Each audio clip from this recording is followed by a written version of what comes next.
और रामलला की प्राण प्रतिष्ठा से पहले राम मंदिर आंदोलन से जुड़े बीजेपी की वरिष्ठ नेता उमा भारती ने राम जन्मभूमि आंदोलन को याद किया है। आंदोलन के दौरान कार सेवकों के संघर्ष को उमा भारती ने याद किया है।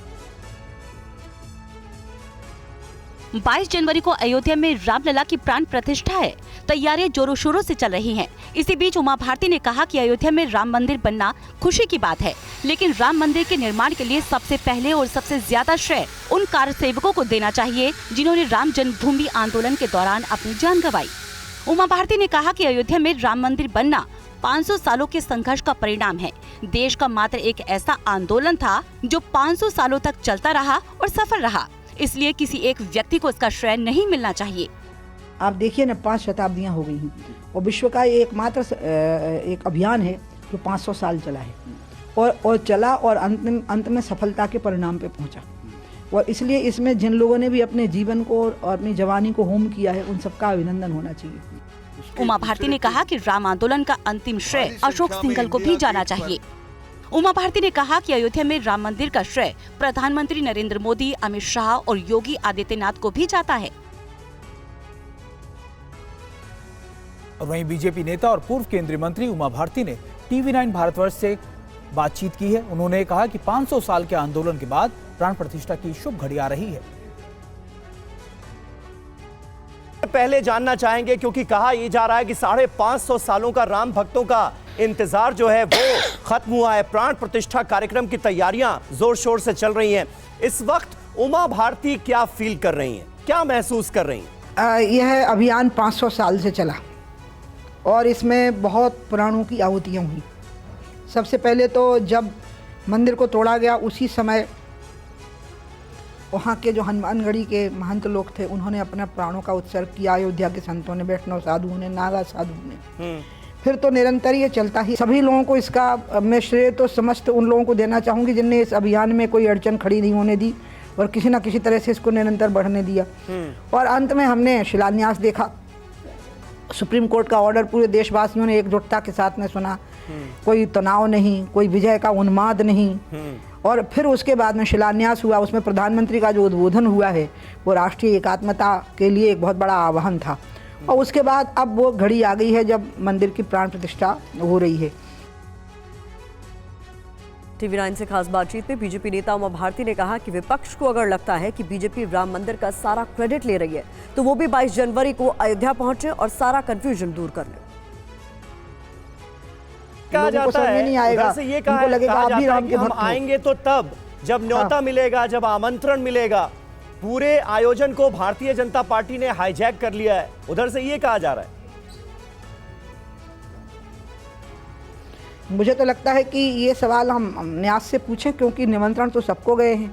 हाँ। अब जिनको निमंत्रण नहीं गए हैं उनसे भी मैं पूछूं कि मक्का मदीना में जाने के लिए निमंत्रण मिलता है क्या? हाँ। या वेटिकन सिटी में जाने के लिए निमंत्रण मिलता है क्या? या बद्रीनाथ और केदारनाथ जी और रामेश्वरम धाम जाने के लिए निमंत्रण मिलता है क्या? 22 जनवरी एक पवित्र दिन है, आप पहुंच जाइए।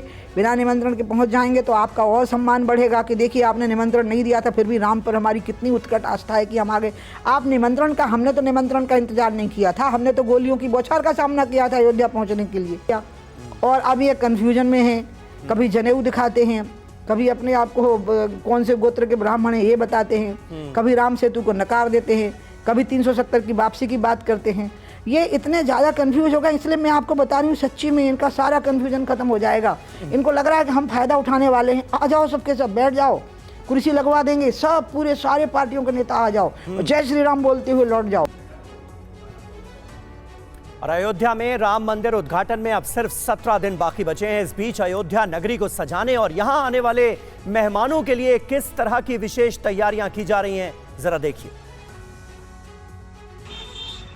अयोध्या में राम मंदिर के शिखर पर लगाने के लिए 7 अलग अलग रंगों के शिखर ध्वज अयोध्या लाए गए हैं। इन ध्वजों में से सबसे ऊंचा ध्वज भगवान राम के मंदिर के ऊपर लगाया जाना है, जिसकी ऊंचाई करीब 40 फीट है, जिसका वजन 5.5 टन है।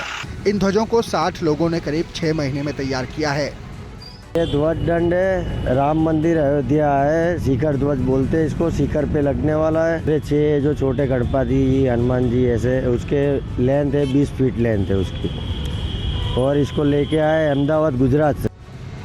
वहीं अयोध्या में चल रही तैयारियों पर यूपी के मंत्री जयवीर सिंह ने कहा है कि राम मंदिर उद्घाटन के बाद हर दिन अयोध्या में लाखों भक्तों के आने की उम्मीद है, जिसको लेकर परिवहन व्यवस्था को दुरुस्त करने पर भी काम हो रहा है। वहाँ हवाई यात्रा की भी शुरुआत होगी, जल यात्रा की भी शुरुआत होगी, परिवहन की भी जबरदस्त व्यवस्था होगी, रेल की भी पहले से कई गुना ज़्यादा कैपेसिटी बढ़ाते हुए व्यवस्था होगी। एयरपोर्ट चालू हो ही चुका है। ये 22 से पहले सारी व्यवस्था हम लोग चाक चौबंद कर लेंगे। और रामलला की प्राण प्रतिष्ठा के बीच सियासत भी खूब हो रही है। अपने आप को बड़ा राम भक्त बताने की होड़ मची हुई है। कर्नाटक के मंत्री रामलिंगा ने कहा है कि हम जन्मजात राम के भक्त हैं। कर्नाटक सरकार 22 जनवरी को राज्य के 34,000 मंदिरों में विशेष पूजा कराएगी। 22 जनवरी को अयोध्या में प्राण प्रतिष्ठा होगी। कर्नाटक सरकार ने उसी दिन राज्य के सभी मंदिरों में विशेष पूजा कराने के निर्देश दिए हैं। कर्नाटक के मंत्री रामलिंगा रेड्डी ने अपने आप को जन्मजात राम भक्त बताते हुए 22 जनवरी को राज्य के मंदिरों में विशेष पूजा और महाआरती के निर्देश दिए हैं। Special puja will be held. Ramalinga ने कहा कि विशेष पूजा का उद्देश्य है कि राम मंदिर मूर्ति की प्राण प्रतिष्ठा के अवसर को मनाने में कर्नाटक के मंदिरों को शामिल करना। साथ ही रामलिंगा रेड्डी ने राम मंदिर का श्रेय को लेकर बीजेपी पर निशाना साधा। रामलिंगा रेड्डी ने कहा कि राजीव गांधी ने अयोध्या में राम मंदिर का ताला खुलवाया था। राजीव गांधी जब प्रधानमंत्री थे तो उन्होंने राम मंदिर खोलने का आदेश दिया था। कर्नाटक सरकार के फैसले के बाद बीजेपी ने कांग्रेस पर निशाना साधा। कर्नाटक बीजेपी ने सोशल मीडिया पर एक पोस्ट कर लिखा कि ये विडंबना है कि जो कांग्रेस पार्टी हमेशा प्रभु श्री राम के खिलाफ रही, उनके अस्तित्व पर सवाल उठाया, उनका उपहास किया और अब राम नाम का जप कर रही है। कर्नाटक बीजेपी ने कहा कि कांग्रेस का अस्तित्व खतरे में है, वो खत्म हो रही है। राम भक्तों ने उन्हें अंत के करीब ला दिया है, इसलिए कांग्रेस अब राम का नाम जप रही है।